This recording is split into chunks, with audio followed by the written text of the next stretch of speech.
बहुओं ने अपनी सास को मारने की पूरी प्लानिंग कर ली थी और प्लानिंग के तहत बहुएं आधी रात को उठती हैं खुरपी डंडे लेकर और अपनी सोती हुई सास के पास पहुंचती हैं और खुरपी से गले को काट डालती हैं, डंडों से तड़पा तड़पा कर अपनी सास की हत्या कर देती हैं और आधी रात को ही लाश को घर से बाहर लेकर निकलती हैं और फिर दूर खेतों में ले जाकर लाश को ठिकाने लगाती हैं और वापस अपने घर आकर सुकून से सो जाती हैं। दूसरे दिन लाश मिलती है, हर कोई हैरान कि आखिर बूढ़ी सास की हत्या किसने कर दी। पुलिस ढूंढने में लग जाती है कातिल को और आखिर में ढूंढते ढूंढते पुलिस बहुओं को गिरफ्तार कर लेती है। और फिर जब पूछताछ की जाती है भला सास ने ऐसी कौन सी गलती की थी कि बहुओं ने प्लानिंग कर कर अपनी सास को मौत के घाट उतार दी और लाश भी ठिकाने लगा दी। जब पूरी कहानी और हत्या करने की वजह पुलिस सुनती है तो हर कोई दंग रह जाता है कि इस वजह से बहुओं ने इस घटना को अंजाम दे दिया। पूरी घटना जब आप सुनेंगे तो आप हैरान हो जाएंगे। तो चलते हैं और पूरी घटना को शुरुआत से जानते हैं आखिर तक। तो दोस्तों, मेरा नाम मास है। उम्मीद है कि आप सब अच्छे होंगे, सुरक्षित होंगे। और जो आज की घटना है वो उत्तर प्रदेश के सोनभद्र जिले की और वहां का एक कौन थाना है और उसी थाने के अंतर्गत एक गांव पड़ता है, दितिया गांव। 14 अगस्त की जब सुबह सुबह होती है तो वहीं पर रहने वाला सादिक अली, जो जिसकी उम्र लगभग 60 से 65 साल है, वो अपने घर से निकलता है और चारों तरफ पूछ रहा था कि तुमने मेरी पत्नी को देखा। जो पत्नी का नाम है वो जहरूना खातून है, जिनकी उम्र लगभग 65 साल है। और 14 अगस्त की सुबह जब वो उठा, क्योंकि वो ऊपर वाले रूम में सोता है और जो सास मतलब उसकी पत्नी है जहरूना खातून, वो नीचे आंगन में सोती हैं। लेकिन सुबह से जब से वो उठा है तब से उसने अपनी पत्नी को नहीं देखा और वो चारों तरफ ढूंढता फिर रहा था, लेकिन उसकी पत्नी का कुछ पता नहीं था। अब लोगों से पूछता है, किसी ने जाते हुए देखा हो, किसी ने बाहर निकलते हुए देखा हो, तो हर कोई बोलता है कि हमने तो नहीं देखा। लेकिन कुछ ही घंटों के बाद जो वहाँ उसके सादिक, जो उसका गांव है दितिया गांव, वहाँ पर लोगों को पता चलता है कि खेतों में एक महिला की लाश पड़ी हुई है जिसका गला कटा हुआ है। फौरन ये खबर चारों तरफ फैल जाती है। सादिक को पता चलती है तो सादिक भी वहाँ पर पहुँचता है और जाकर देखता है तो उसकी पत्नी जहरूना खातून की बॉडी वहाँ पर पड़ी हुई थी। फौरन जो कौन थाना पुलिस है मौके पर पहुँचती है, बॉडी को उठाती है और जब पता चलता है कि जहरूना खातून की ये बॉडी है और सादिक पति वहाँ पर मौजूद है, वहीं सादिक का रोते रोते बुरा हाल था। पुलिस जब सादिक से पूछती है कि तुम्हारी पत्नी कब निकली, क्या निकली, और जो बॉडी थी उसको देखकर लग रहा था कि जो मतलब गला जहरूना खातून का काटा गया है वो रात के टाइम काटा गया है, क्योंकि बॉडी पूरी टाइट हो रही थी। वहीं जब सादिक से पूछा गया तो सादिक बताता है कि मेरे 4 बेटे हैं, मेरी 2 बहुएं भी ऊपर रहती हैं और जो ये जहरूना खातून है ये नीचे वाले कमरे में सोती हैं, मैं ऊपर वाले कमरे में सोता हूँ। और जो मेरे 4 बेटे हैं वो बाहर काम करते हैं, मतलब उनका एग्जीबिशन का जो मेले तमाशों का काम होता है वो करते हैं और अक्सर आते जाते रहते हैं। बहुएं यहीं पर रहती हैं और मैं घर पर रहता हूँ। और रात के टाइम जो मेरी पत्नी है जहरूना खातून, वो मुझे खाना खिलाकर 10-11 बजे के टाइम पर नीचे चारपाई पर सोई थी। मैंने जाकर भी देखा था और उनको सोता हुआ देखकर मैं आ गया था। लेकिन जब मैं सुबह उठा तो सुबह देखा कि मतलब ये बिस्तर पर नहीं थी। पूरे घर में मैंने छाना, आसपास जगह पर देखा, जब कहीं नहीं मिली मुझे तो मुझे पता चला कि खेतों में एक बॉडी पड़ी हुई है और जो खेत है वो घर से लगभग 1 मिनट की दूरी पर है जहाँ पर बॉडी पड़ी हुई थी। अब पुलिस को जब इतना पता चलता है तो पुलिस हैरान कि जहरूना खातून अपने घर पर सोई थी और उनकी बॉडी मतलब किसी ने हत्या कर कर बॉडी इतनी दूर फेंक दी। पुलिस का शक पहले पति के ऊपर जाता है, लेकिन पति के बारे में छानबीन करती है, घर के अंदर सारी चीज़ें देखती है तो पता पुलिस को ये चलता है कि जो हत्या हुई है वो घर के अंदर ही हुई है। अब पुलिस कातिल को ढूंढना शुरू करती है कि भला जब जहरूना खातून घर के अंदर थी तो हत्या कहीं घर की बहुओं ने तो नहीं की। वहीं बहुओं से पूछताछ की जाती है, क्योंकि जो 4 बहुएं हैं उसमें 2 बहुएं पड़ोस वाले घर में रहती हैं और 2 बहुएं घर में रहती हैं।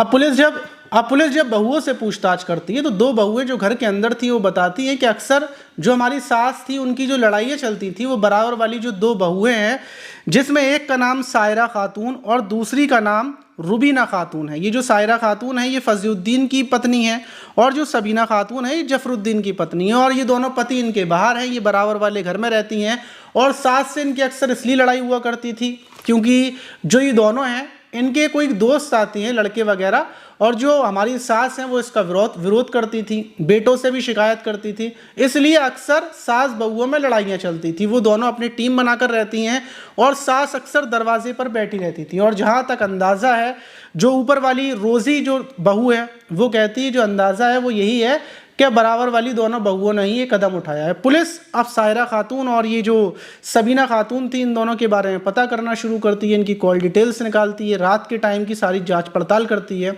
तो पुलिस को पता चलता है कि 14 अगस्त की रात ये बराबर फ़ोन चला रही थी, ये बराबर एक्टिव भी थी। पुलिस दोनों को हिरासत में ले लेती है। हिरासत में लेने के बाद सख्ती से पूछताछ शुरू की जाती है।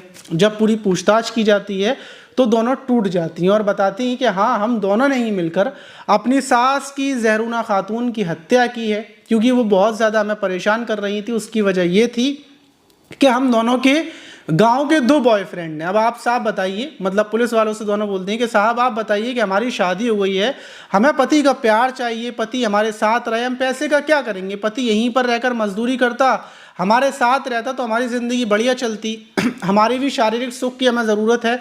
लेकिन हमारा पति सालों साल बाहर रहते हैं, दोनों पति, क्योंकि इनके चारों बेटों के बाहर काम है, इसलिए हमारे पति बाहर रहते हैं। और इसी बीच हमने खुद की टेंशनों को कम करने के लिए, क्योंकि हमारे कोई बच्चे तो है नहीं है, इसलिए हमने अपने अपने बॉयफ्रेंड बना लिए। अब घर हमारा खाली रहता है, इसलिए हम रात बिरात अपने बॉयफ्रेंड को बुला लिया करते थे। लेकिन जो हमारी सास हैं वो पूरे दिन दरवाजे पर बैठी रहती थी, हमारे ऊपर नज़र रखती थी। और यहाँ तक कि अगर रात बिरात गेट खुलने की आवाज़ आती थी तो वो घर से बाहर आकर हमें देखती थी, हमारे गेट को देखती थी। और 1-2 बार जो हमारे पति हैं बाहर रहते हैं, उनको फ़ोन कर बता भी दिया था कि इन दोनों तुम्हारी पत्नियों की गलत संगत पड़ रही है। ये लड़कों को बुलाती हैं घरों पर और फिर हमारे पति हमसे लड़ते हैं, झगड़ते हैं, बराबर ये हमें टॉर्चर कर रही थी, परेशान कर रही थी। हम इनकी वजह से तंग आ चुके थे और अब आकर हमने फैसला कर लिया कि इनको रास्ते से हटाना पड़ेगा।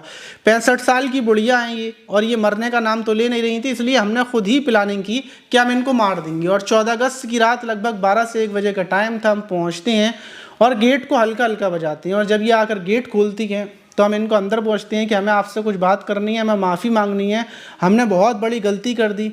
अब सास को जब ये लगता है कि मतलब ये लोग माफ़ियाँ मांग रही हैं, तो फिर जो सायरा खातून थी वो पीछे से जाती है और दुपट्टे से गला दबा लेती है। वहीं जो ये शवीना थी, ये खुरपी से अपनी सास की गर्दन पर बड़ी तेज़ी से वार करना शुरू करती है कि आवाज़ ना निकल पाए। अगर आवाज़ निकलेगी तो ऊपर ससुर हैं उनकी आँख खुल जाएगी और बहू हैं उनकी भी आँख खुल जाएगी। तो ये लोग बड़ी ही शातिराना और प्लानिंग से जल्दी जल्दी अपनी सास की हत्या कर देती हैं। और फिर सास की हत्या करने के बाद बॉडी को बोरे के अंदर रखती हैं और फिर दोनों ही उस बोरे को खींचती हुई पास के खेतों में लेकर पहुंचती हैं और अंदर से लाश को बाहर निकाल देती हैं कि पुलिस को ऐसा लगे कि रात के टाइम जहरूना खातून किसी से मिलने के लिए आई होंगी और फिर किसी ने हत्या कर दी, और वापस अपने घर आ जाती हैं, घर आकर सो जाती हैं। लेकिन इनको नहीं पता था कि पुलिस कातिल को कैसे भी कर पकड़ लेती है, कातिल कितना भी शातिर हो। वहीं दोनों बहुओं को उठाकर पुलिस ने जेल में डाल दिया। वहीं जब ये पता किया गया कि बहुओं की जो बॉयफ्रेंड है वो इसमें शामिल थे, तो पुलिस को यही पता चला कि बॉयफ्रेंडों को इस बारे में कोई जानकारी नहीं थी, लेकिन बहुओं ने बॉयफ्रेंडों के मिलने के चक्कर में, संबंध बनाने के चक्कर में ये कदम उठा दिया। तो इस घटनाओं की, ऐसी घटनाओं की सबसे बड़ी वजह ये भी है कि अगर जिस लड़की से जिस लड़के की शादी हो रही है वो बाहर काम करता है, तो पहली चीज़ कि ज़्यादातर महिलाएं दूसरे लड़कों के अवैध संबंध में फंस जाती हैं, क्योंकि उनको पति का प्यार चाहिए ही चाहिए। कोई भी लड़की हो, कितनी भी लॉयल हो, कितनी भी अच्छी हो, लेकिन उसे पति का प्यार तो चाहिए। पति के साथ बैठकर बातें करना, टीवी देखना, खाना पीना, हफ्ते में 1 आध बार घूमना, तो ये हर लड़की की ज़रूरत होती है। लेकिन कुछ लड़कियाँ अकेली अपने तन्हाई में नहीं रह पाती हैं और फिर वो अवैध संबंध बना लेती हैं, फिर उनके अवैध संबंध बन जाते हैं और फिर ऐसे ही कर गलत रास्तों पर भी ऐसा हो जाता है। तो आप इस घटना पर क्या बोलना चाहेंगे? क्या बहुओं ने मतलब ऐसा कदम उठाया, ये सही किया, या उनके पास ये भी रास्ता था कि अगर उन्हें उन लड़कों से इतना प्यार था कि अगर वो उन लड़कों से मिलने के चक्कर में हत्या कर सकती थी, तो इससे बेहतर ये था कि वो उन लड़कों के साथ भाग जाती हैं, उन लड़कों के साथ शादी कर लेती अपने उन दोनों पतियों को छोड़कर। आप इस पर क्या बोलेंगे कि मेरी राय सही है, ये गलत है? कमेंट बॉक्स में ज़रूर बताइएगा। मिलते हैं किसी और वीडियो में।